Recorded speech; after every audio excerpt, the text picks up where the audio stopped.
Good afternoon. Welcome to Digital Futures and day 4 of Research and Innovation Week here at the University of Cincinnati.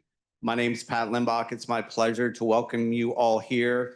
And for many of you, welcome you back into the room. I know we have some folks that are still grabbing their lunch and finding a seat.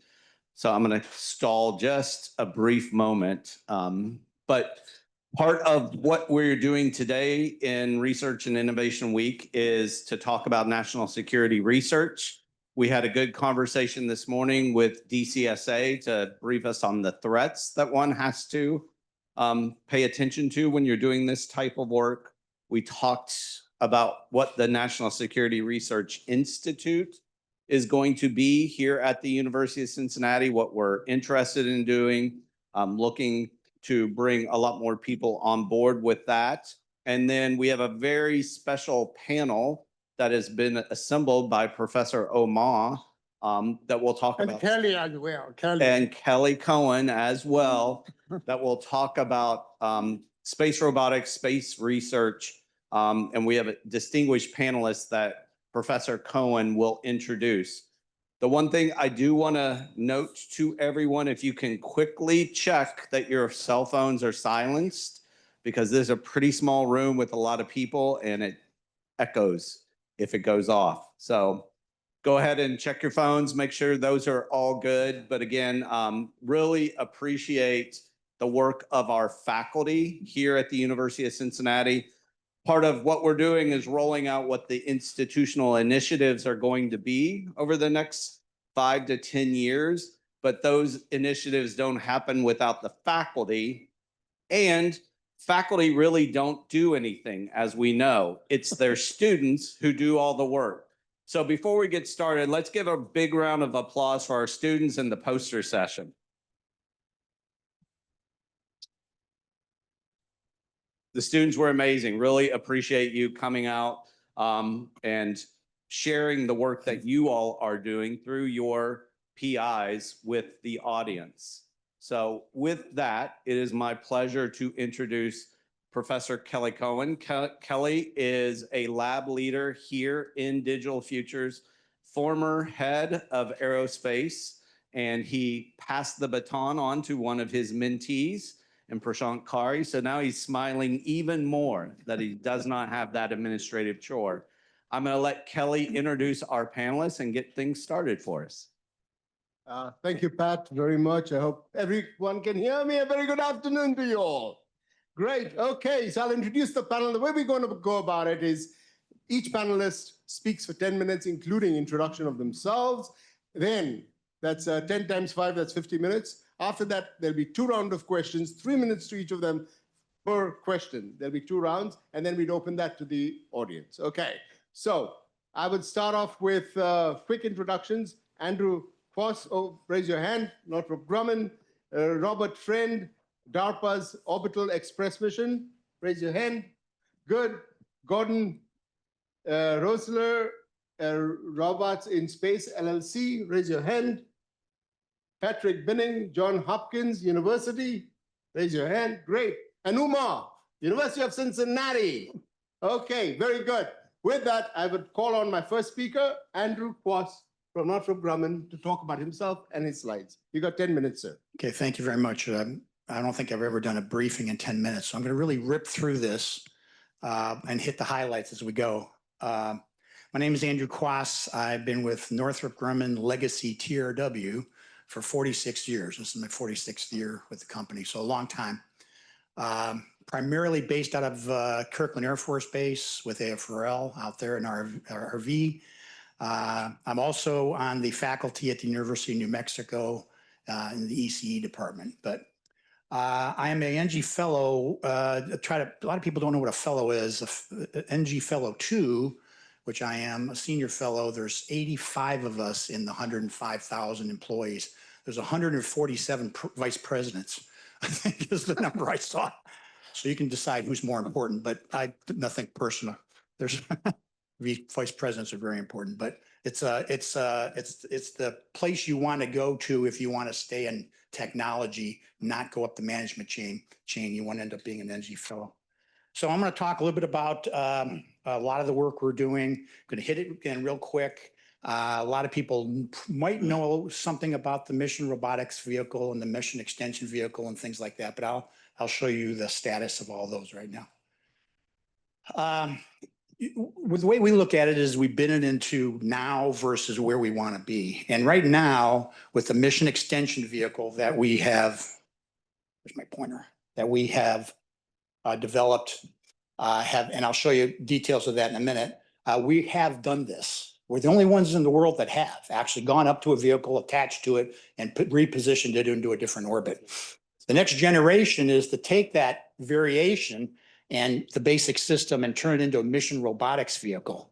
And it's there for doing upgrades and servicing, being able to actually go up to a satellite and do something to it. Third generation, which is similar time frame, is more of a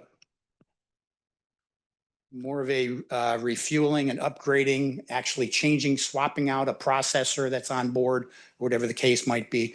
And long term, and really that's not that long term, is to actually do some in-space assembly and manufacturing. Get a lot of applications, and I'll show you at the end some of those. And by the way, those are what's important there is the fact that these are unprepared. These are satellites that have been built from now back.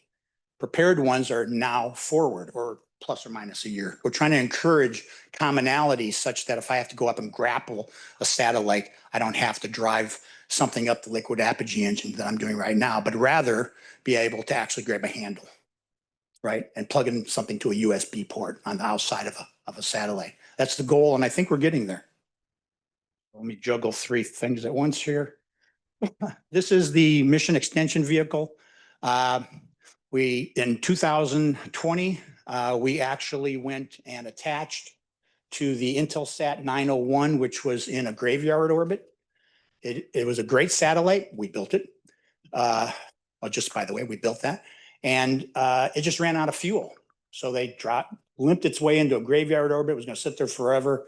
And all the sensors are working fine. And Intelsat came and said, you know, we'd like to be your first customer. Go grab us and reinsert us back into a usable orbit. And we did successfully. Well, to show that it wasn't a fluke, a year later, we did another one on April of 2021. We did the Intelsat 1002. And this one was actually transmitting the World Cup when we attached to it. Everybody got really nervous about that. Do whatever you have to do, but don't knock out the World Cup transmission to all our customers. So we didn't. We attached to it and successfully changed the orbit on that satellite as well. Obviously, we must know how to do it because we did it twice in a row on 2 attempts. And recently, just literally a couple of weeks ago, we detached. That 5-year mission was over. So we detached from that satellite, and now we're going off to attach to another one. That's servicing at its best, right? This is not a one-shot deal. I can keep doing this as many times as I need to. I better get moving or I'm going to run out of my time. So that's the mission extension vehicle, docks to a client. It's compatible with a lot of different satellite. It literally runs up the liquid apogee engine and sucks it in and connects to it. Provides attitude control, obviously the ability to extend the life by having our own propulsion system on board. Doesn't stay with the satellite. Like I showed, we separated after that satellite life is at where it needs to be. And the key thing is it defers capital expenses. These satellites are $500 million a piece. You run out of gas, what do you do with it? You throw it away, right? Kind of sad. You don't do that with your car when it runs out of gas, do you? So this system allowed us to extend the life of that, in this case, 5 years and then some. And so you can either buy another $500 million satellite from us, or you can spend an X number, I can't say it in public, dollars, but it's a hell of a lot less to go up and attach to it and extend its life. So it's really a capital expense saving to the industry clients. Mission robotics vehicle with the help of our friends from DARPA gave us the mission robotics vehicle RSGS system. Hopefully you'll talk a little bit about that, Gordon, to be able to go on board our baseline MEV system and do things like inspections, repairs, and relocations for a different client. And here you see an actual MEP. And I don't have time to show you the video, but if you get a chance, go online. YouTube has a really nice simulation of how this whole thing works. A little more details on the MRV. Again, it's a baseline with the robotics payload, which is the RSGS. Has a lot of different capabilities, has tools on boards, the imagery and the ability to transmit that data as it comes up to a satellite and inspects it, and then either goes in and attaches to it, or at least sends that information down to the ground. Excuse me. So we've already talked about relocation of a client satellite, but we also have opportunities to do recovery of a satellite that could be maybe tumbling or has some problem. We can go up, grab it, and reposition it after that. We can do various installations. I mentioned that we're actually done some simulations on replacing solar panels, going up to a solar panel that's either damaged or not opened properly. Maybe something's hung up on it, and we can go up and nudge it or help extend it, whatever it needs to be. So installation of different items that we have brought along. And actual assembly. We're starting to do some work with, okay, now I need to build things in space. And when I get to the end, I'll spend a couple minutes on and the why we're doing this, because of the assembly potential. Well, the mission extension vehicle itself is fairly expensive. It's basically the same Geostar 3 that those Intelsat satellites are. So they're not cheap in themselves. So knowing that maybe we need to look at a low cost option, we came up with a mission extension pod. And by the way, these are built on site and ready to be shipped to launch early next year. So these are these are already existing. The MEP is an electric power propulsion system that can be attached to a satellite and has its own telemetry system. Doesn't have its attitude control. We rely on the systems that are on board the existing satellites to be able to do their own attitude control. So this is a low-cost option to be able to do life extension that, in this case, the MEP stays with that satellite, that client satellite. It doesn't get separated. We connect it and it stays for the life of the rest of the satellite. Another piece of this, which is very important, you keep saying, okay, if you're out of fuel, just refuel it. Well, that's a good idea too. And so we developed a system with the Space Systems Command of the Air Force to come up with a way to, excuse me, develop a refueling system. And we have been testing that for the last couple of years. And we're on contract to actually provide a refueling mission in the distant, not too distant future, based on the design of a refueling capability. It's interesting because the government says, you know, with the capability you're developing with the MRV, why don't I just change it out? I don't change out my tank on my gas grill. I take it in and they refuel it and I take it back and plug it back in. And so that whole system says, well, maybe we should just change the tank out. And so there's some government people that say, go ahead with the refueling, but maybe if you get that capability, let's just go in and change out the tank itself. So I added these to the original deck I sent you real quick because I want to let people realize that, you know, I get the question a lot of why. Okay, I'll get through. Okay, this is 1 minute's worth.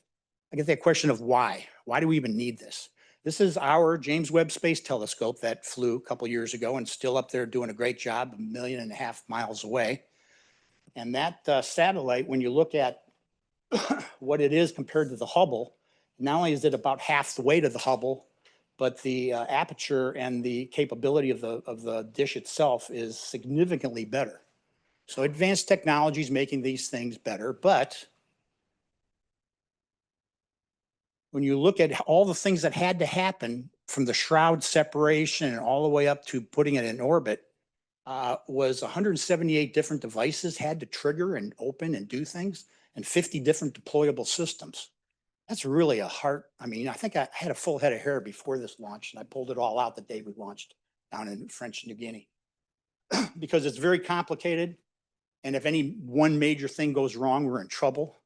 So for future satellites, future telescopes, we're looking at sizes that are even, that's the James Webb, there's the Hubble, there's the James Webb, that's the Luxor, and there's various other ones with the HabEx and things that NASA's looking at. But Whether it's that or developing a big phased array antenna for defense-related purposes we won't talk about here, or some of the NASA things for the large space structures, or another program that we own called the Space Solar Power with AFRL, is a series of panels. Each panel is about the size of your table, but there's thousands of them in space. So I need to be able to assemble that big array into a big solar power array.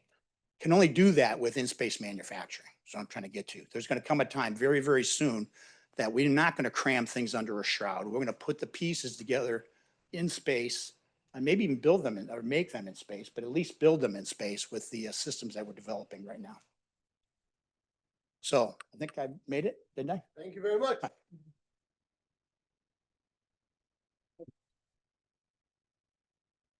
Robert, friend, next. All right, we'll see how many of these things I can juggle at once. Okay. So I'm Bob Friend, or Robert, I go by Bob. And I was the chief engineer on the Orbital Express program, which is a program we flew in 2007. I worked at Boeing for 39 years. I retired in April of last year. And at that point, I was the chief engineer for what we called Phantom Works, Space Intelligence and Weapons Systems. And really fun job. But Orbital Express, 20 years ago.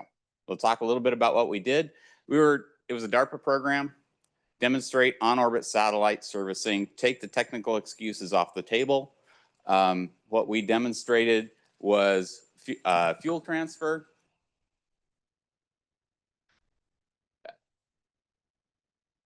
Okay. Demonstrated fuel transfer, ORU, orbital replaceable unit. That was a battery and a computer. We had two different ORUs on the spacecraft. And then autonomous rendezvous and capture of a client satellite with no navigational data supplied between the two spacecraft. So serviceability. What you see here is a capture system. That is the NextSat. It was also NextSat CSE, commodity spacecraft. It served two functions. It acted as the client, but then in the envisioned future architecture, there would be a commodity spacecraft where the servicer would go to get more propellant and orbital replaceable units for putting on a client. So it acted as both the client and the orbital depot. These are pictures taken by our Astro servicing vehicle and fly around of the NextSat and approach the dock. So autonomous GNC system, autonomous rendezvous, proxops, and docking, on-orbit fluid transfer from a depot and then to a client, and then ORU transfer. So technical feasibility. There were 23 mission success requirements, 26 mission success goals. Dr. Tether snuck a mission success requirement in there that we weren't aware of at the time, which was do not create orbital debris. And we didn't, so we're very happy about that. We actually didn't discover that one until we were winding up the mission. We did 8 scenarios. Original intent was to do these 8 scenarios over the course of a year. And in typical DARPA fashion, we did them in 4 months. Scenario 0 was mated before we took the 2 spacecraft apart. We wanted to make sure that we could actually demonstrate some propellant transfers in case once we separated, we never got back together. Then scenario 1, we did a ring eject. Scenario 2 was our first undocked scenario where we flew out to 10 meters and then came back and docked and then did fluid transfers. Scenario 3 was supposed to be fly out to 100 meters, or no, fly out to 30 meters, come back in and grab the client with a robot arm. In reality, we undocked to 30 meters, had an anomaly, returned from 2 kilometers about a week later, and they did fluid and ORU transfer. Different type of approach. Instead of approaching on the velocity vector, we approached on the radius vector. And that's to demonstrate that we could service national security satellites if we needed to. Scenario 7 was a free flyer capture. That's where we came up, stopped close to the client spacecraft, reach out with an arm, grab it, pull it into dock. And then scenario 8 was our design reference mission. Undock to 7 kilometers, do the approach, free flyer capture, and then transfer both a battery, a computer, and then do propellant transfers. And then end of life, depart to 200 kilometers and then come back, show that you could acquire the target from outside 200 kilometers, rendezvous with it, and then depart and dispose the spacecraft. Astro, this was the vehicle that was built by Boeing. NextSat, that was a vehicle built by Ball. Those two spacecraft never saw each other until they got together at the launch site. So we used a lot of model-based engineering and transferred the models back and forth to make sure all the interfaces would match up when we got to the launch site, and we were pleasantly surprised. Well, we weren't really surprised, but everything matched. Northrop Grumman did the fluid transfer and propulsion system. So all the thrusters, the propellant, what you see here is the core of the Astro servicing spacecraft. That tube had the propulsion tank in it, as well as the capture system that was built by Starsys in Colorado Springs. Types of fuel transfers, we did both pressure fed, so a blowdown transfer, and we did pump transfer. 15 different propellant transfers. The highest level autonomy is, we just said, transfer 45 kilograms of propellant, and went and did it. So we set a foundation for an operational system. We developed standard interfaces for all the orbital replaceable units. So one of the requirements of the program was to develop non-proprietary interfaces for satellite servicing. So all the interfaces we developed were not proprietary. They were all published and then never used, but so batteries and computers, we did 8 battery and computer transfers. What you see here is what the outside of the ORU looked like. So inside this box would be your battery or your computer. And then this is the client interface side of the interface, and this is the servicer side of the interface. This was developed by McDonnell Detweiler Associates. Our esteemed Oma worked on development of that and the end effector right there at McDonnell Detweiler Associates. Unmated operations, the autonomous GNC system was doing all the commanding for demate, separation, depart, everything you need for approaching and rendezvousing with another spacecraft. Functionally redundant sensors, we had an IR camera, we had a narrow field of view camera, we had a wide field of view camera, we had a laser rangefinder, and then there was also an experiment which was not part of the navigation system that was from Marshall Space Flight Center called the Advanced Video Guidance Sensor. And that used retro reflectors. The reason that we didn't incorporate that into our guidance system is because in our notional satellite servicing architecture, we did not want to force a client to have fiducials that were required by us to come up and service it. So we wanted to be retro compatible, as Andrew noted with his MEV presentations. And then the GNC system, anytime there was, it's working on, got 1 minute, okay. 9 scenarios, 7 mated, 2 mated, 7 unmated. We had a lot of problems. We all resolved them successfully, multiple firsts in servicing operations. And I'll just blow through these. We can talk about them later. But my first 24 hours was actually 72 on that mission because of the launch anomalies. Gordon could talk about that too if he wanted to. Everybody at DARPA was eagerly monitoring what we were doing. Scenario 1 was docked, and then we did all these unmated scenarios. You don't see a scenario 4 in there because scenario 3 actually accomplished a whole bunch of objectives for subsequent scenarios. And then end of life, we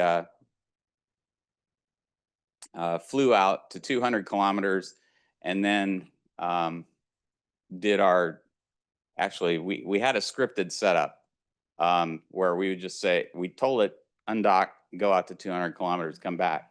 But then real time, we were getting phone calls from an individual in Washington, D.C.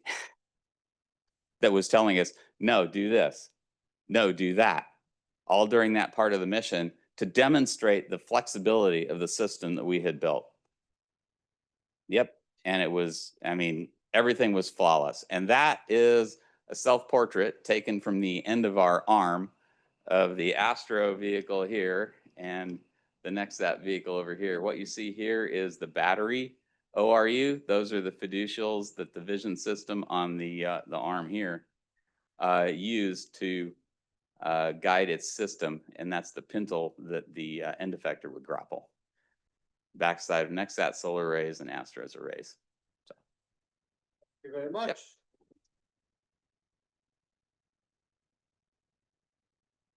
I'll skip the laser. Okay. Thanks. That's a speaker, so I'm gonna be somewhere other than that. How's that? Is there a squeaking still? All right. Yeah, how about that? My name's Gordon Roesler. I was twice a DARPA program manager. My focus for both times was space robotics. The first time we demonstrated some autonomous docking in the laboratory. Then we developed a flight qualifiable robotic arm. The second time I was there was to run a flight program, which is the robotics that are being installed on Northrop Grumman's mission extension vehicle.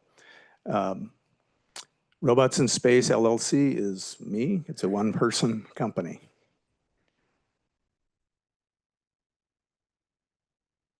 Okay. I'm pushing a little up arrow. Is there something I should be doing other than that? Down arrow. Ah, there we go. I'm not going to talk. I'll tell you what. I'm almost never going to say the word robotics in this presentation. I'm going to talk about the why. I'm going to talk about what we should be doing. Robotics are a tool for something that's much bigger, and that's logistics. Logistics are really important to the Space Force because they understand now that there's no area of warfare that can be conducted without logistics. An army travels on its stomach, right? And it's also important for the economy. We are just starting to develop a real robust space economy, and it's only going to grow, and it needs to be supported by a logistics system. So that's what I spend my time talking to people about nowadays. From a national security standpoint, this is a statement from a guy who did a lot of logistics during World War II. Logistics is the bridge between the economy of the nation and the tactical operations of its combat forces, and so on. So it has to be in harmony with both. When the Space Force was created, they came out with this, Who Are We book. It's called Space Power. And there were 5 competencies, core competencies that they said, we must have this in order to be real, in order to really live up to our mission. And one of the 5 is space mobility and logistics. So there's clearly, the military is thinking about logistics in support of their mission. Let's talk about a couple of logistics systems that are really important from a military historical point of view. This is the railroad junctions in the United States during the Civil War, at the beginning of the Civil War. Many of the battles that occurred in the Civil War had to do with either getting railheads or taking them away from the enemy. So why? Because if you can deny your enemy logistics, you can have them at your mercy. This system is officially called the Dwight D. Eisenhower System of Interstate and Defense Highways. It was originally conceived solely with the idea that we need to be able to move military equipment back and forth in response to a crisis. That is obviously a minuscule fraction of the benefits of this system. It is now primarily, an economic engine of incredible power. The sine qua non of logistics nowadays is the container, right? 80% of the goods in the world move this way. The flexibility provided by, as long as you know the rules about those containers, how heavy the stuff can be you put in them and that sort of thing, you put anything you want in there. This ship can carry 20,000 of them. And when you see this, I want you to think in the back of your mind, Starship, SpaceX's Starship, 150 to 150 tons to low Earth orbit, right? Kind of like this. I talk a lot, and I've written op-eds about what I call the space superhighway. It is a multi-orbit, multi-provider, multi-user FedEx in space, if you will, servicing low Earth orbit, geostationary orbit, Lagrange points around the moon, low lunar orbit, and everything in between. My vision is that it's primarily commercially funded, because like the interstate system, I think in the long run, those are going to be the primary users of it, and the Space Force can, get what they need sort of on the margins, just like the military does today. They take advantage of commercial logistics systems, but they don't really own them. It's got a lot of benefits. If it has strategic benefits, it allows you to bring in international players who don't have the capacity to run their own space systems, but they can take advantage of your logistics system. NASA had the same kind of idea. They call this their space superhighways. Same kind of thing. There's hubs, there's roads, if you will, between them. And they service a lot of different customers, even just NASA customers, right? Telescopes and space stations and lunar habitats and so on. So the space superhighway is already happening, right? What Andy talked about, their systems over on the left, the mission extension vehicle and soon the mission extension pods, the mission robotic vehicle, which carries the RSGS payload. So this is already starting to be developed. On the right-hand side are some things that are coming soon, like small servicers. There are several companies that are actually developing relatively small servicers to manipulate payloads and things like that. Platforms where you could just plug in a payload rather than having to attach it to a whole satellite, saving a lot of money for the payload provider, and they do the fee-for-service thing to the platform operator. And then we would really like things to shuttle cargo from one orbit to another. Here in the center, I've drawn a kind of an electric-powered, high-powered tug. DARPA and NASA are already also working on a nuclear thermal version of a tug. But that adds a lot of responsiveness to the whole system. So the space superhighway is not science fiction. It is happening and it's growing. Oh, just dates. Okay, so who could possibly benefit from this? Well, there are a lot of commercial applications. When we start wanting to bring resources back from the moon, those people are going to want to not have to develop their own logistics network, but to use somebody else's. Private space stations, they need, towels and food and whatever. NASA and NOAA have a lot of different reasons why they would want to use a logistics system. Andy talked about the James Webb Telescope. The next telescope that NASA is working on for the future, the replacement for James Webb, which is like an early 2040s kind of system, is called the Habitable Worlds Observatory. And the administrator of NASA, and actually the law, says that must be serviceable. Now, several of us were on a panel trying to figure out what does serviceable mean? What are we going to do? Is it going to be just fuel or instruments or what? But lunar habitats are going to need help. And again, yes? 1 more minute. Well, that's tough. Okay. I guess I've talked about national security a little bit. They are a customer and they will be a strong anchor customer for this system. I'll skip this whole thing. You can understand up in the upper right-hand corner is one of the modules that Bob Friend's system attached. In the lower right-hand corner is an interface for kind of Lego assembly of satellites that's been tested on ISS. These are a couple of designs for refueling interfaces. These are tools that have been developed for attaching payloads to satellites that haven't been modified for with, you know, USB ports or whatever. All right, here's the meat.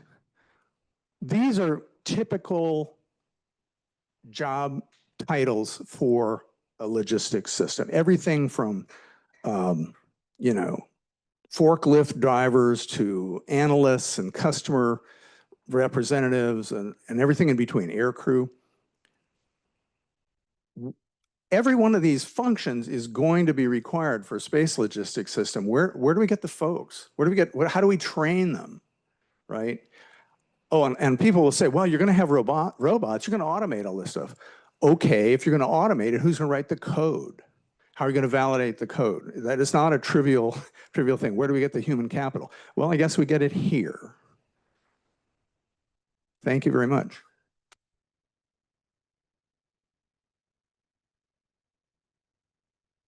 Okay. I'm just going to sit here. I don't have a deep presentation. I've got more of a talk for you all. So two things differentiate me a little bit from the crew we have up here. So I'm Patrick Binning with Johns Hopkins University. First, I'm not a robots and space expert, but I am a national security space expert. I hope to convince you of that with my bio. But the second thing is, I think I'm the only one at the table who's actually a Cincinnati graduate. So I'm a 1992 graduate of the Aerospace program here. Rocking the Bearcats. Okay, so let's see. So I got my bachelor's here. I do have a chart if you were really to pull that up, if you don't mind. I don't know if they're working. Do I can do it myself or? I don't have a lot of charts, but I got Ooh made me send him some charts last night, so I did that. So I got my bachelor's here. I went and got my PhD, my master's and PhD from the University of Colorado at Boulder. I did my thesis on relative navigation, so satellite to satellite navigation back in the day when it was kind of new and different in the 90s. I worked at the Naval Research Lab for 9 years. My PhD is in a patented orbit determination software called Ocean, kind of cool Navy term. I wrote the Kalman filter and the smoother and all the GPS analysis in the tool Ocean. It's still running and being used by the Navy and others. I went to the NRO, the National Reconnaissance Office. I became a program there for a number of years. I went to the Pentagon and ran the Defense Acquisition Board for a year back when the Undersecretary was AT&L together before they split the authority for research and acquisition. I went to the Missile Defense Agency and ran a $2 billion space program before it got shot in the head and killed by the Pentagon, but that was a fun 4 years living with the Missile Defense Agency folks. So I spent 20 years as a federal civil servant, roaming the DC Beltway, and then I joined Johns Hopkins Applied Physics Lab, where I ran and was the executive responsible for national security space at APL. I took a $50 million business and grew it to $150 million before I left in January. During that same time, I ran a master's degree. Busy people stay busy. So I ran a master's degree at Johns Hopkins in their night school. We have a program called the Engineering for Professionals. It's only a master's degree. I ran space systems engineering for 7 years. Had 100 students when I took over the program in 2017. 600 active students now, 50 faculty, 40 electives, really grew that program. I'm very proud of the legacy that I left behind there, but I also resigned from that in January. So what do I do now? I'm a part-time instructor in the program I used to run.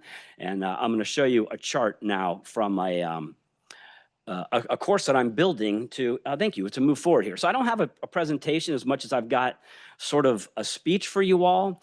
There's my career progression. For the students in the audience, you're going to enter a world where aerospace expertise has never been more critical to our nation, to humanity, and the world. So stay on this slide. On January 11, 2007, China launched a ground-to-space anti-satellite kinetic missile, destroying one of its own defunct weather satellites and creating over 3,000 pieces of trackable debris that will orbit the Earth for decades. In 2019, India followed with its own demonstration.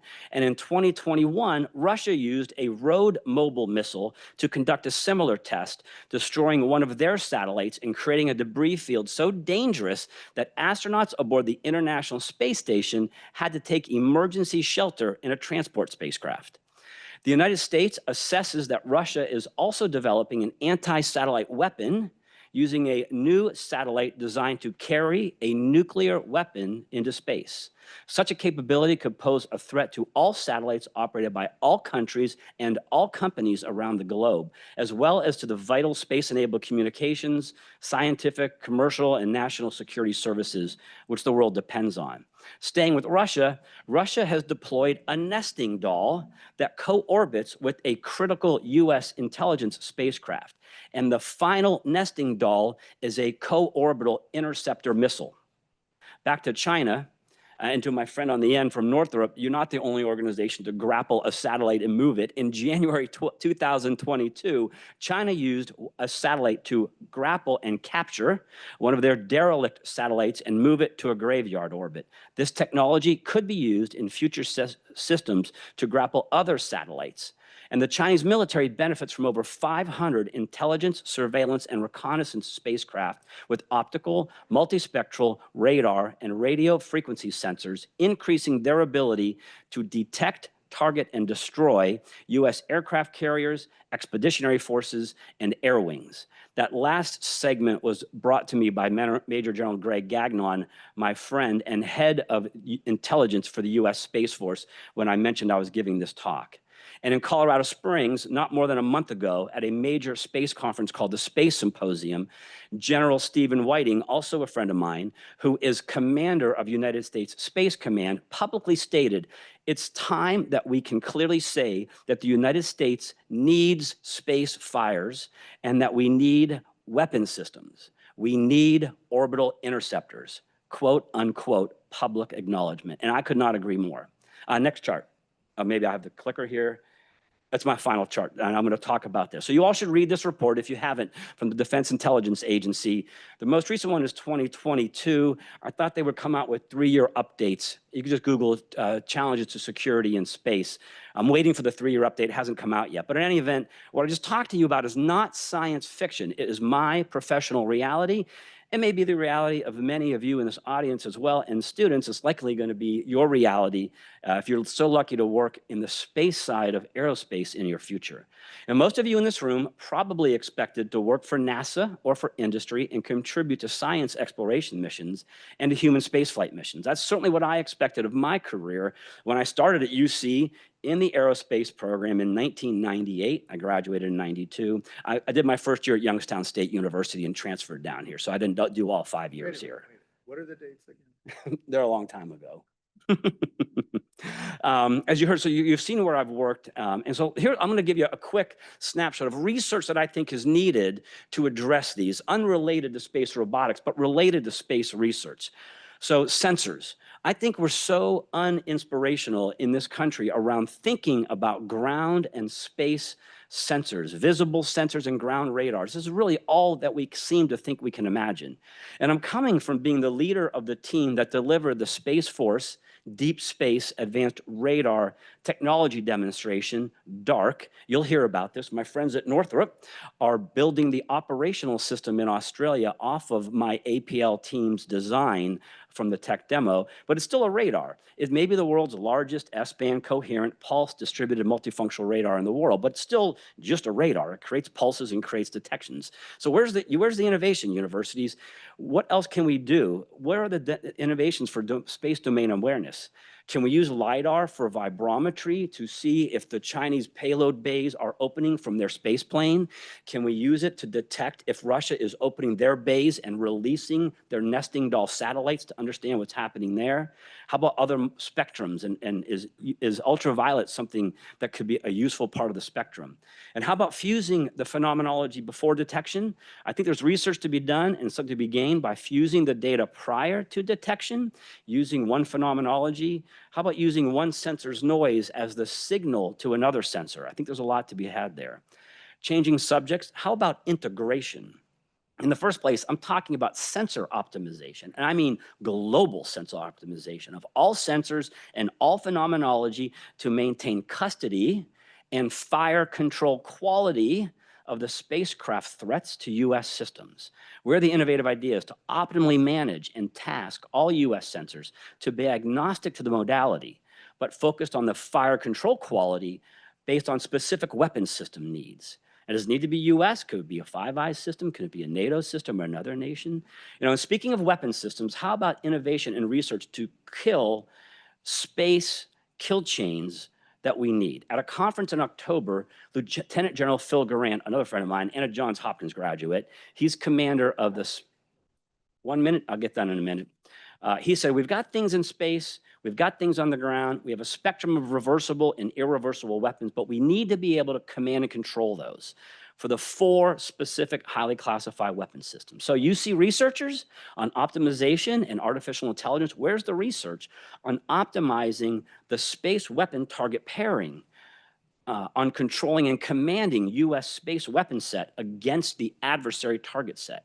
In full disclosure, my APL team was writing the requirements and doing the software in the loop simulation for the Space Force for those kill chains, but it's just 4 kill chains. More are coming, more sensors are coming, more weapon systems are coming, and more threats are coming. We need this scalable. In that speech I mentioned about General Whiting, he also called this year, 2025, the year of command and control, where he's focusing United States Space Command on the command and control of his sensors and his weapon systems. Back to weapons. General Whiting called for orbital interceptors, but where are the innovations that provide the US an advantage in space to unambiguously kill adversary space targets, but that don't create a debris field that makes space unusable for future generations? Or are we looking for technologies and innovations for debris removal after the inevitable war that will extend into space? Or is it not inevitable? Finally, what about real innovation? Research in areas that users didn't know they needed. I'm thinking about Apple and the iPod and the iPhone and the iPad. Do you remember when the iPad was released? We were all making fun of the name of it. Nobody knew what this thing was going to be used for. It wasn't going to be useful. Well, that was 15 years ago, April 2010. I remember making fun of the iPad. I think I bought 10 or 15 of them for me and my wife and my 2 kids by now. So, you know, the true innovation, like Uma's work that you're all working on here on space robotics, that can enable innovative space intelligence collection concepts, innovative space domain awareness concepts, innovative space maneuver concepts, innovative space control concepts, and other things that I can't even imagine. So I'll wrap this up with a summary of like my call for innovation here: innovative sensors and modality, innovative integration, innovative weapons, and innovative ideas that haven't been perceived, all of which I hope is used, as General Whiting said in that same speech last month, that we need them to deter a conflict in space. Thank you.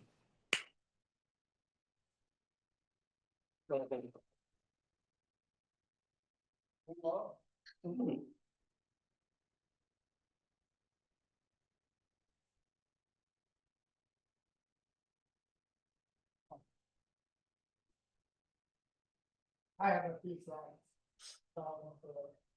My name is Omar, sitting there, and I'm the professor. The thing in your left hand is a microphone. Oh. I forgot the microphone. Okay, thank you. I'm a professor at Aerospace Engineering at the UC. I've been here 7 years. This is my before that, I was at the New Mexico State University. My career has been over 30 years, a little bit over 30 years. First 10 years, 11 years I was in the industry. MDA developing the space station robotic arms. I have slides. Okay. And then, I feel like in the industry, it's too, because I like innovation, like Patrick said. I like, I like to try different things. But at the company, it's difficult. So I quit my job, and the company doesn't want me quit. They give me a letter. If I come back in 1 year, didn't change my seniority or whatever, I'll never go back. And okay, that's a brief of my history. And then I'm going to talk a little bit about, I want to start with this. I took this from somebody's paper from some Chinese researcher. They put it there because the one I take there, I also have such a paper, but it's not complete. There are ones, they talked about something from China. There are quite a few recent missions from China. And if we look at that, the US, this is only for the space robotic systems already flown in the space. So, and you see that not many from US, so those are 3 circled. And then also there are a couple of from Canada. So I worked with those 2 before. And also I contributed a little bit, like Bob said, the end effect that I was involved. And then the last mission we had, Bob introduced the Orbital Express. And then Andy, this MEV.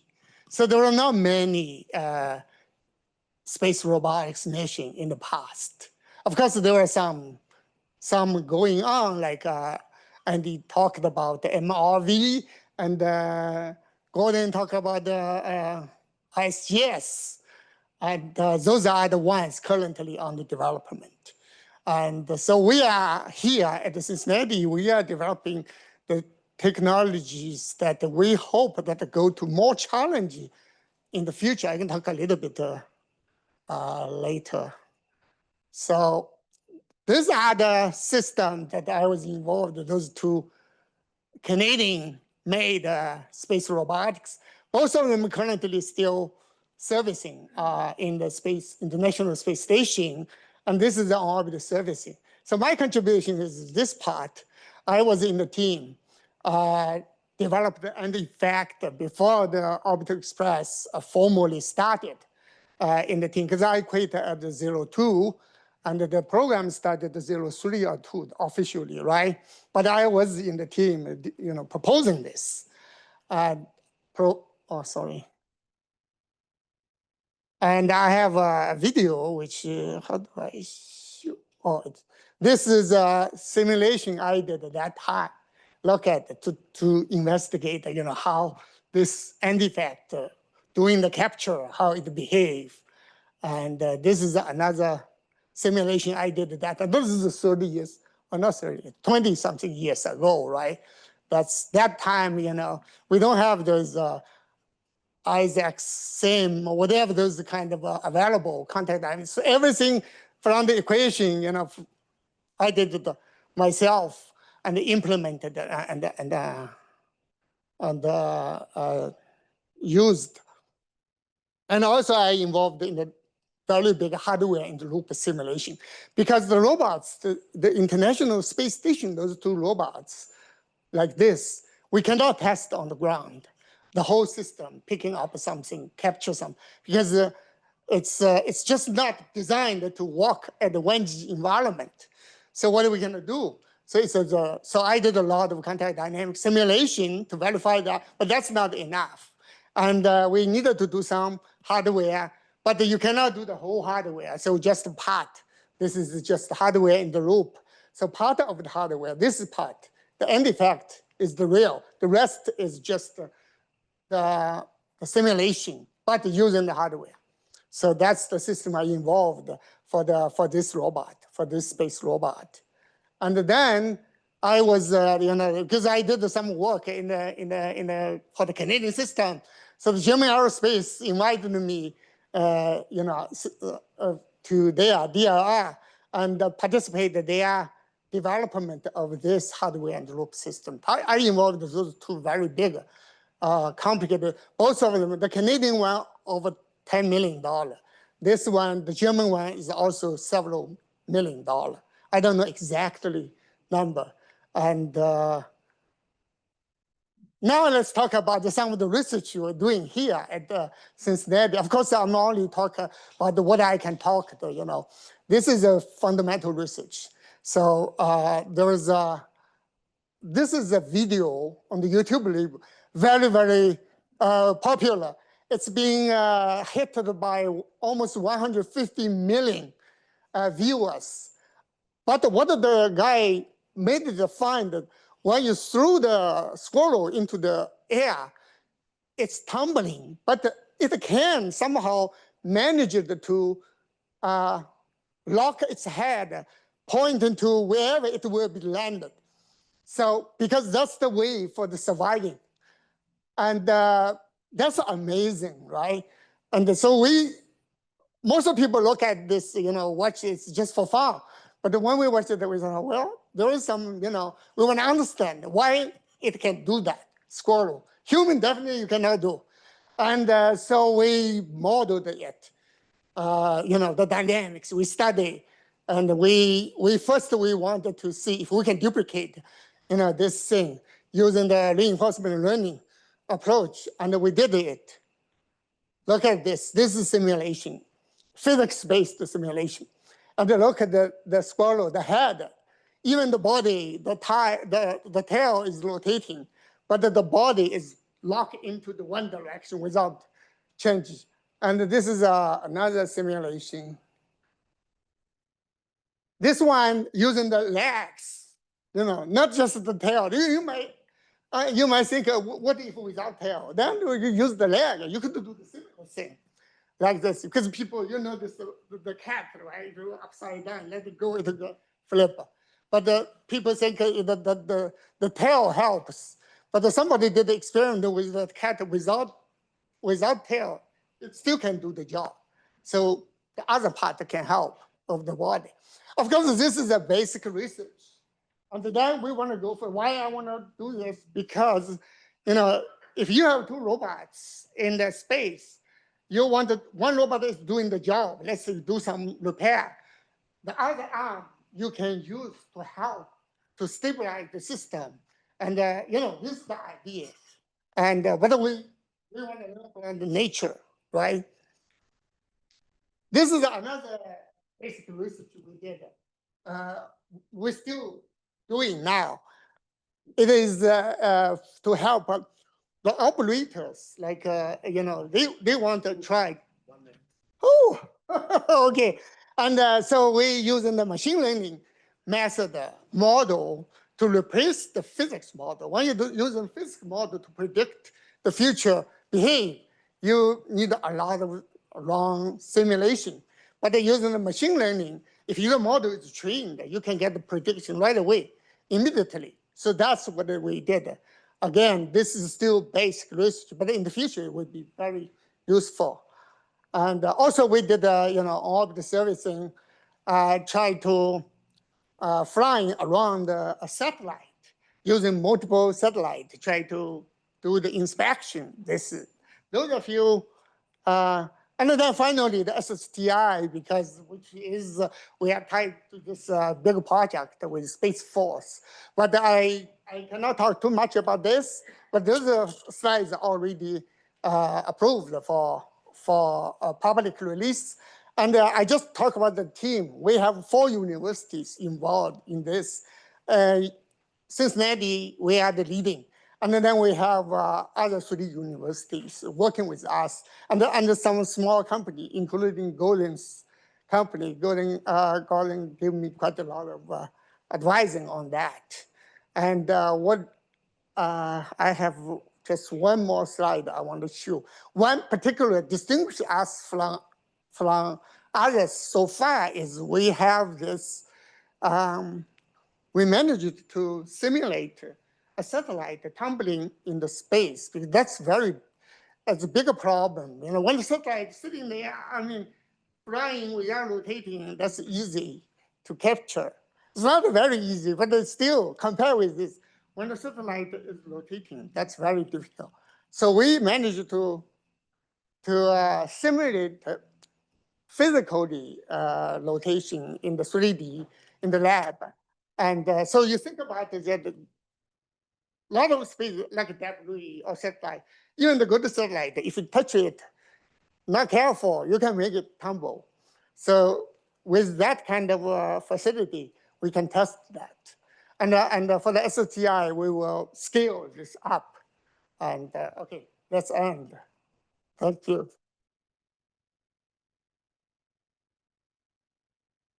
Okay, so we're going to do 2 rounds of questions. 1 second, Kelly. I just wanted to mention that all of the panelists here are members of the Industrial Advisory Board for that SSTI project. A round of applause for this board of directors. Thank you very much.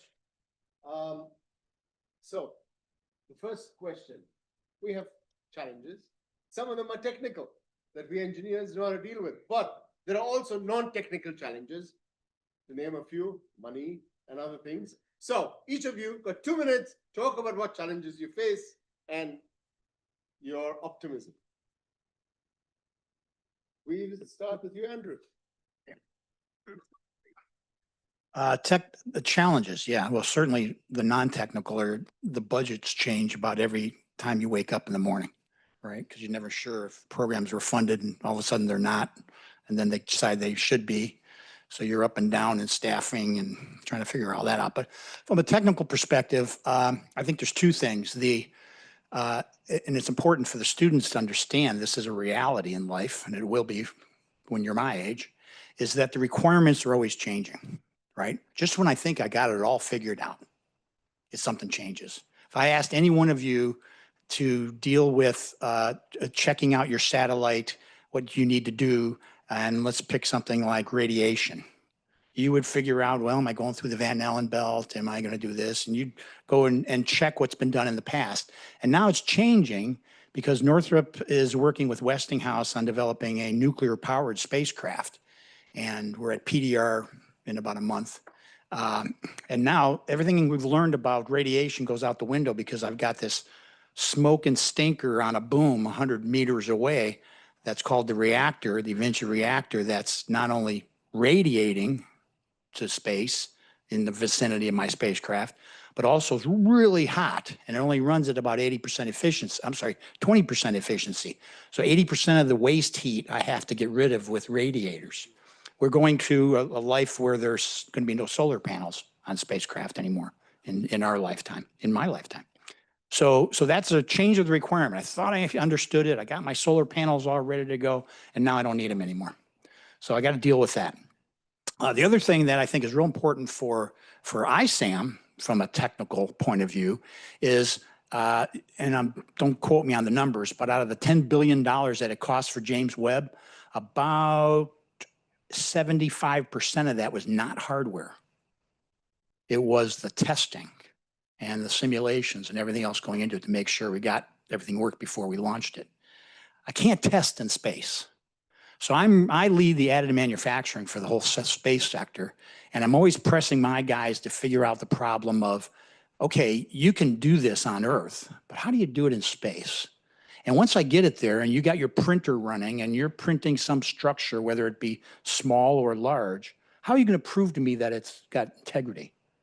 I can't throw out an X-ray machine, orbiting X-ray machine to check it. I've got to rely, and they'll say, oh, I look at the melt pool. That's bullshit. Come on. I mean, you can't, with your observance system, you can't really tell well enough to get a 70% confidence, let's say, of the cost that I have on the Earth to be able to test the heck out of it. I can't do that in space. So a challenge I think you're all going to face is, okay, I can do things in space, but how do I know, particularly when I put people on board, that habitat that I built in space, how do I know that every weld's going to hold and every particular item that I'm planning to put together in space has a pedigree to function the way it's supposed to? It's a complex problem. I don't have an answer. So you guys got to figure it out. Sandy, Robert, Yeah, so for the non-technical side of things, nothing happens without people, and people have to be able to communicate.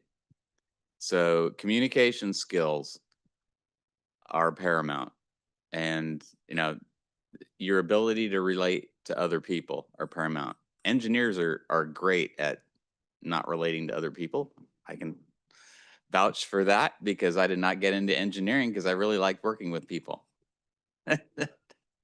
But for a team to be successful, everybody has to understand what everybody else is doing and how they fit into the greater piece of the puzzle.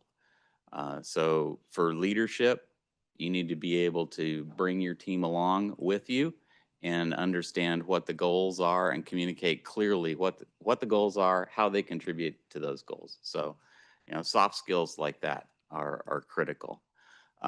Design. We're really good at designing exquisite systems that work absolutely great when everything is perfect. And then it's not perfect. And then you're stuck trying to figure out how to fix it.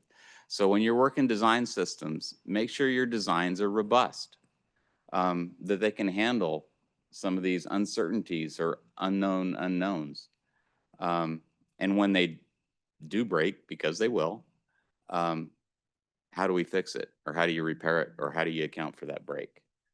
You can't build something that's got 47 different systems to back up your primary system. That primary system has to be able to adapt and learn and overcome. And with the AI coming into the world, the ability for onboard systems to adapt and account for failures is going to be taken up an order of magnitude, well, actually way more than that, from where we are now. And then attribution for when something happens on board a spacecraft. Is it natural or is it something else? That's something that we are always interested in. So thinking about that problem, how do you put attribution on failures, whether it's just a normal failure or not? And then I guess lastly would be, rather than building exquisite parts, how do we use commercial off the shelf? I mean, one of the jokes is, the DoD wants things commercial off the shelf, except nothing is commercial off the shelf once you get into space. How do we get around that particular problem? Because when I send my typical, cell phone type processor up into space, yeah, it's not going to last very long. I mean, yeah, it'll work for a little while. It's a great demonstration, but 3 years later, it's been dead for 2.5 years. So I think those are the things that are technical and non-technical. I think you need to think about. So I think one of the biggest challenges that innovative people like you will face is a lack of openness to new ideas. Patrick put out the call for new ideas, but now you have to convince some bureaucrat to actually invest in it, and that's very difficult. The Orbital Express program met 100% of its objectives, and that technology was never implemented. Conservatism, why wasn't it implemented? Because it required changing the design of the customer spacecraft. It required interfaces and fiducials and things like that in order, well, maybe not fiducials, but So actually the RSJS program at DARPA was designed around, servicing satellites as is. And so that's becoming the mission robotic vehicle, just like the mission extension vehicles didn't require any modification of those Intelsat birds. The mission robotic vehicle doesn't require any new interfaces, any new properties on the customer satellites, because we knew about this conservatism. We knew about the lack of openness to new ideas on the part of, resource managers, people with the money and that sort of thing. And when Bob talked about communication, this could be one of the most important things you have to communicate, is why your idea is valuable to a business to national security or both, right? So trying to find ways to overcome that hurdle is something you will encounter often. I've got two from my my experience. The first one is innovation. How do you find innovative ideas? Like all of you are going to go in the workforce, or you're in the workforce now, and you're competing for like how do you find them? Every one of you in this room has an innovative idea. I got bad news for you though. Only one of you has the best idea. But how do you find it? Like you're going to need to pull this out of your people and out of yourself. And I struggle with that a lot in the business unit that I ran at APL in running our own IRAD budget. I had a bid and proposal budget. I had an IRAD budget, and we had to pick from our team and the technical staff the innovative ideas to invest in that would help us get ahead of the government so that they could pick up new work that we had to do, and figuring out what the best ideas are and who has the best ideas and how to get the best ideas out of people. That's a really hard problem in itself. People sometimes, engineers, we're not very social. I happen to be an oddball on that. I'm a big extrovert, if you couldn't tell. Some people aren't comfortable talking about their ideas. How do you get people who aren't comfortable to talk about their ideas? Because that's also a very difficult challenge or difficult problem. On the positive side, you wanted the challenges and you wanted the optimism. There are great ideas, and you'll get them out of people, and you'll get a chance to move the good ideas and new ideas forward. And so although it's difficult to pull those new ideas out, it's difficult to figure out which are the best new ideas. The optimistic side of me says they're out there and they do come around, and people eventually get comfortable talking about them. So that's item one. Item two, so students, I've got bad news and I've got good news for you. The bad news is all the easy problems are solved. Only problems left are the hard ones. But the good news is that's what you're going to get to work on. But the other call to you students in particular on those hard problems is, in my opinion, a bachelor's degree is going to be inadequate for you to advance your career in the technical side of the world if that's where you want to go. You're going to need to think about advancing your knowledge through another deeper master's degree or even a PhD. I fully endorse and support people who want to go down that path. I think a master's is incredibly important, even after you get into the workforce, to do a program, whether you go back to school or whether you do it part-time, to think about what does your company need, what does your organization need from you, and then what interests you. Like what interests you? Like why are you coming into work every day? Well, you're coming in to solve those hard problems, and you're going to need to advance your own technical knowledge in the areas that interest you. And so when you go out and look, advice that I give to students who always ask me, hey, where should I get my master's degree? I always say Cincinnati. But if they don't want to come here or do it online, like look for the courses that offer the things that interest you. So when I went to grad school, I wanted to study astrodynamics. There wasn't a great advanced program at Cincinnati for me. So I had to go somewhere else, but I looked for where the courses were that interested me. And so hard problems are all that's left to be solved, and students, you get to go dig in and do that for us all. Thank you.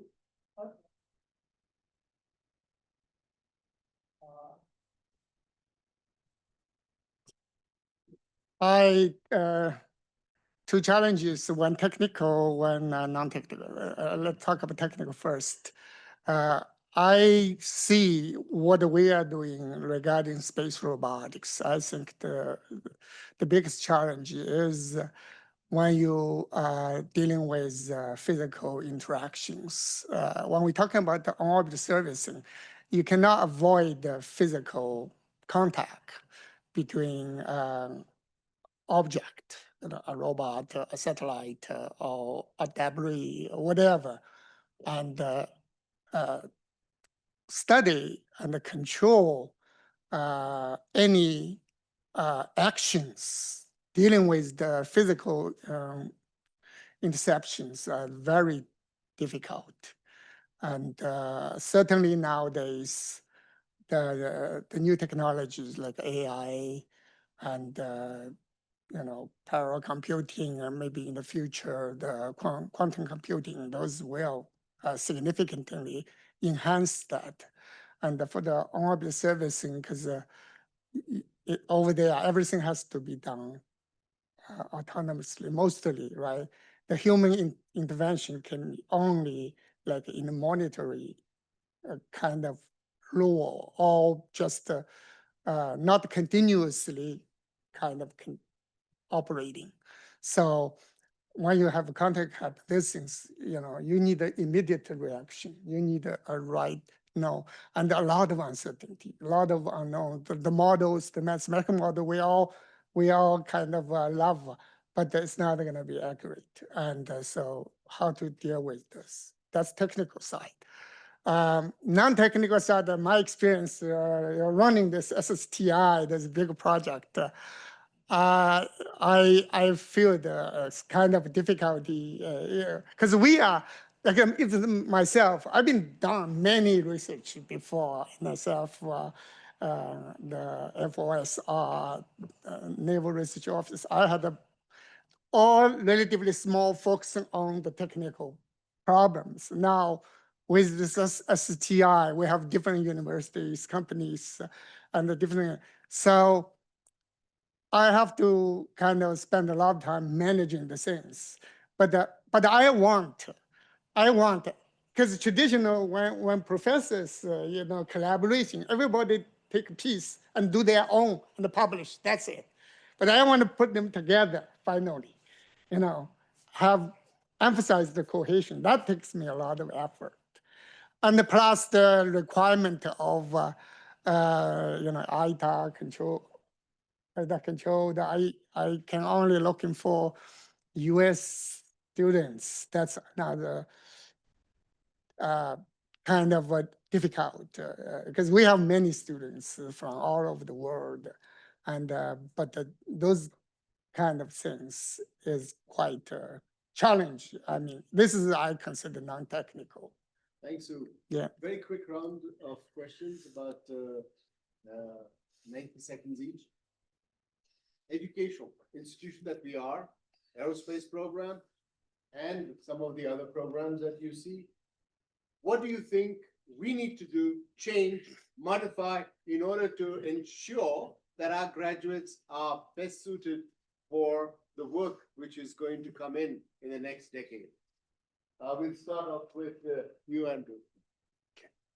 Yeah, that's a good question. I think I always encourage professors to not use whatever curriculum they had last year for this year, because again, things are changing so fast. And frankly, I think you need to talk with industry more, because we're the guys on the front line that excuse me, have to come up with solutions to problems that we didn't know about last year because of this year's problems. So I think you need to focus on real cutting edge activities. And I've always said a really good idea this year is OBE by next year. So you really got to keep that fresh. And then from a student perspective, my best employees are really good. I'll call them experts in something, but they're good in everything. So you might be a super optics specialist, and that's great, but you're really going to help yourself and your company and your government if you can step in, and because you learn while you're on the job of your optics work, you learn about the structure, you learn about the electronics, the avionics, you learn about the thermal analysis to a point where you can actually be proficient in helping in those areas. So a good team for Northrop Grumman is somebody that is probably got his expertise in something. Mine was my graduate program at Michigan was in aerospace structures, but it didn't take me long to pick up physics and avionics and thermal and all the other pieces of it, such that I ended up being the manager on that program, and the rest is history, right? So I think you got from a multidisciplinary, work with people that you're not typically working with. They're not your friends because they're not in your class, right? So you need to reach out to other students that are doing things that you don't do and learn about what they're doing and learn that process as well. Yeah, I agree with that, Andy.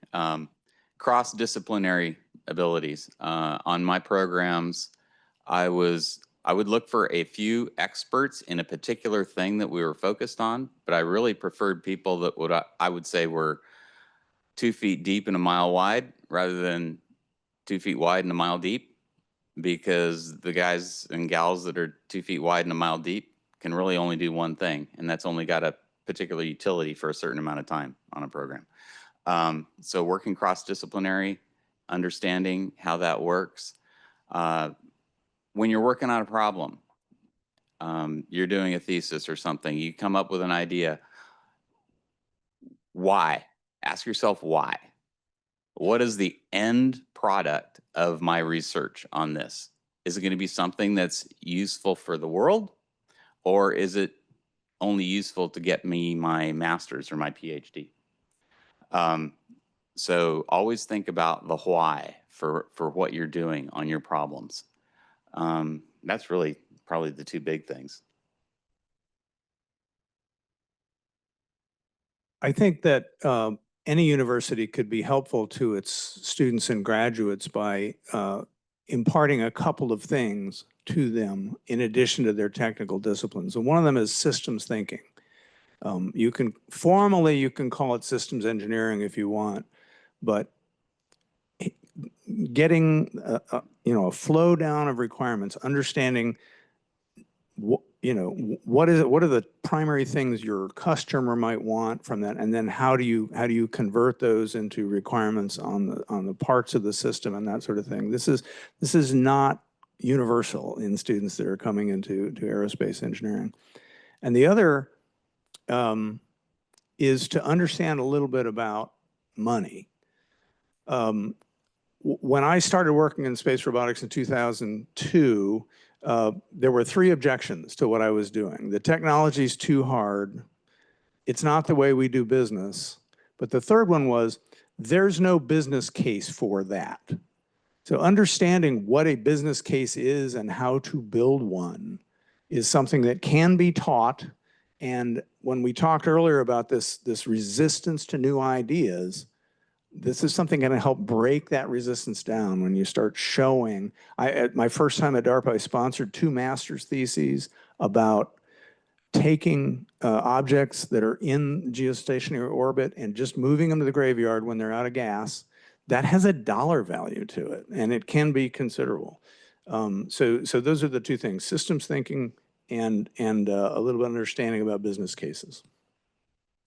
I've thought a lot about this question. I've got 2 sons that are college age. One graduated last year from the University of Virginia.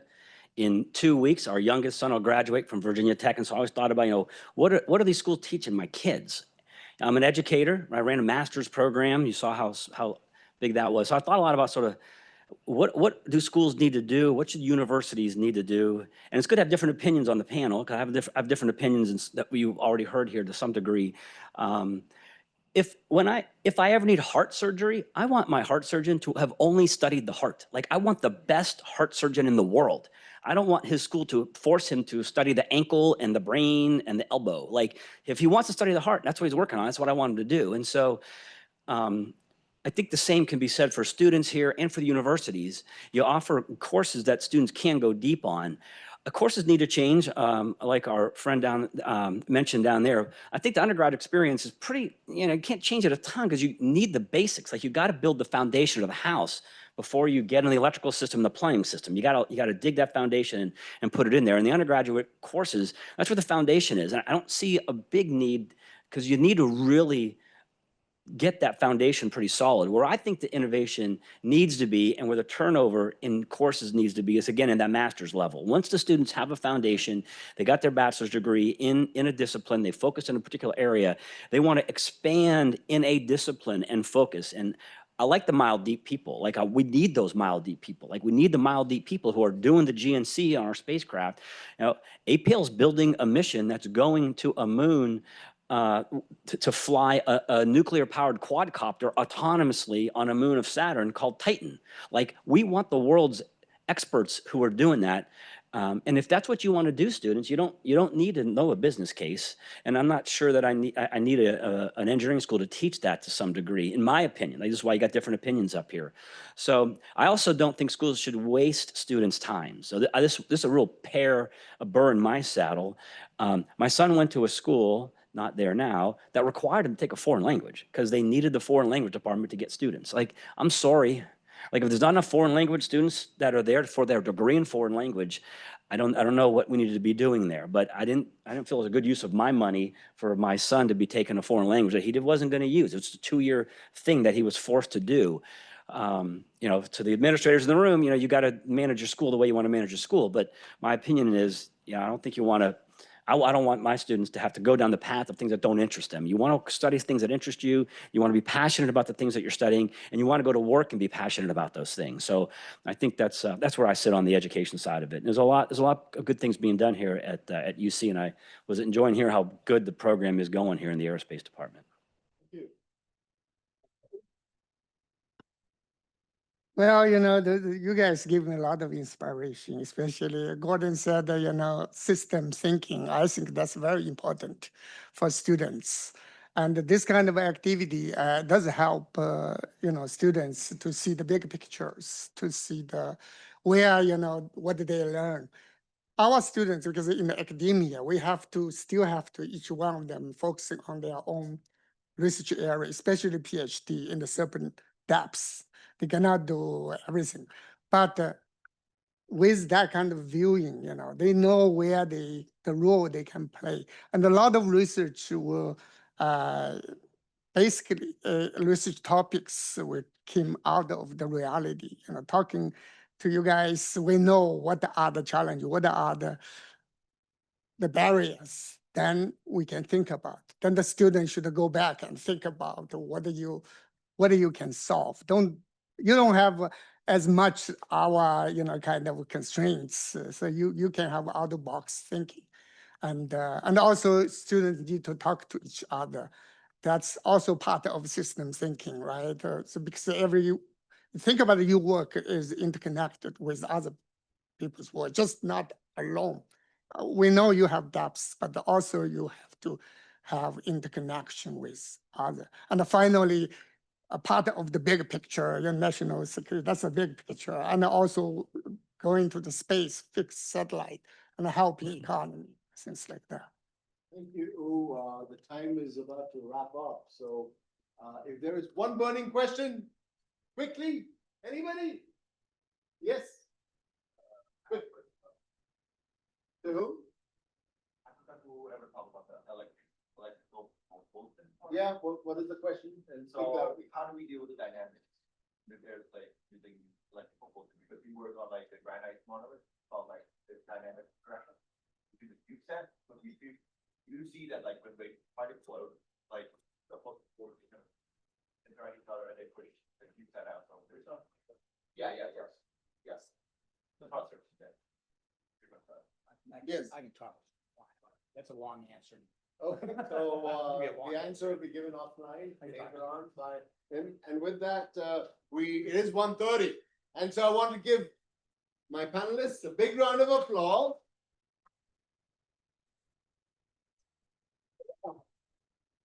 Thank Umar for his leadership for our SDI project, and all of you for agreeing to help us by being on our industry advisory board. Over to you, Jennifer. Before you all leave, the results are in. The poster session was a competition. There are cash prizes, so I hope that many of you winners are here.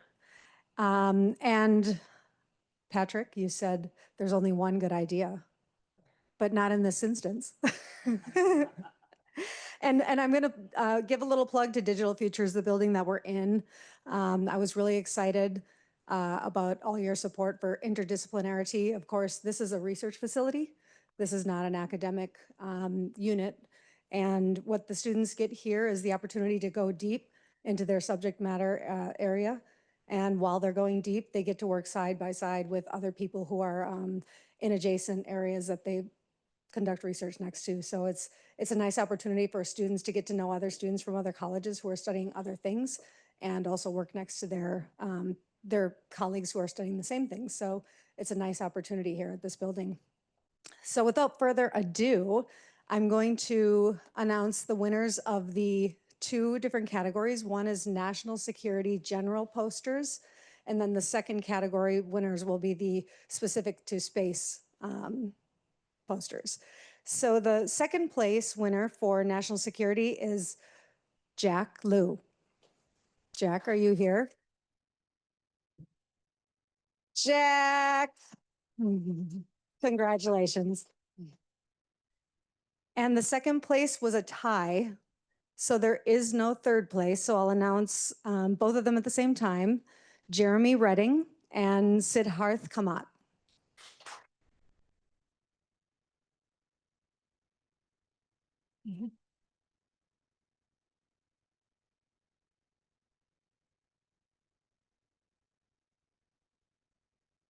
Congratulations. Congratulations. Woo!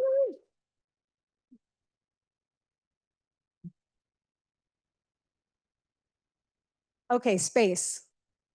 The third place winner for the space prize is Mara Bennett.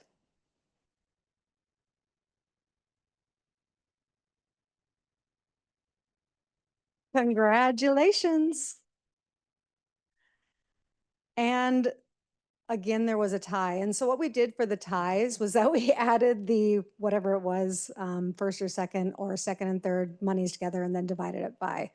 So the names of the teams and people on the teams are, this one's a tough one, Kristen.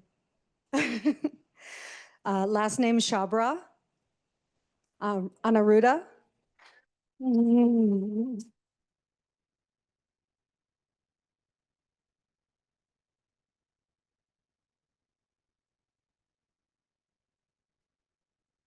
I think this is first place.